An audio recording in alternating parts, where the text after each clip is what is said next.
Ayan pala yung sinasabi ko sa iyo, ha? Ito.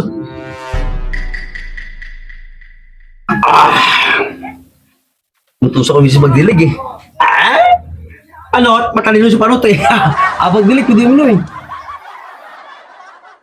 Bagong diskarte ngayon. Talino ko talaga, no? Ayos! Ay, lasing naman si Panot, habang nagdilig.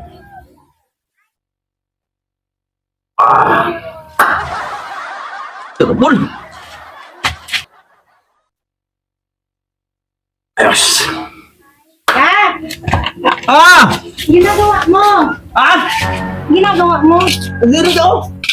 Wala na mga alamat natin eh. Nagdilig ako. Ba't? Sipag mo, ah. Siyempre naman. Nagdilig ako. Sige, lahat yan, didiligan mo, ha? Oo.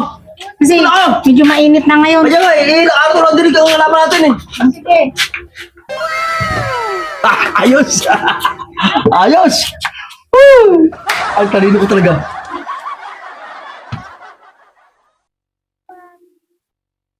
Wala man pulutan na. Ay, ganda ng kuha dito.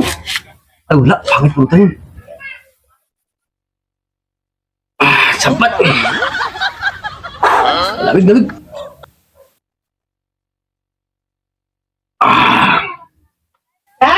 Ha? Hindi ka pa rin tapos? Wala! Marami to eh. Eh, kanina ka pa diyang banda, ah. Wala pa, di ba? Ay, pag nililigan to, maano tong dahon niya? Sayang naman to. Eh, mabili ko mga halaman na to. Alam mo kanina pa, eh. Ilang oras ba ang bawat isang puno? Ay, naubos na lang. Sayang naman to. Wala mo na. Wala ko. Bilisan mo, Masyado ha? lang ko to. Wala ko. Bakit? Bilisan mo.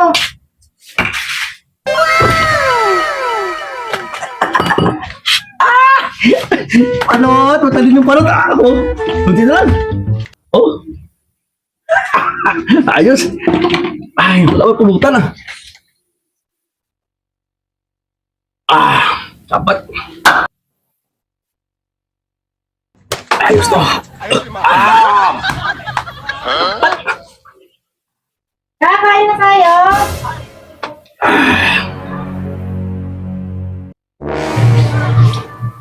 Ayan pala yung sinasabi ko sa iyo, ha?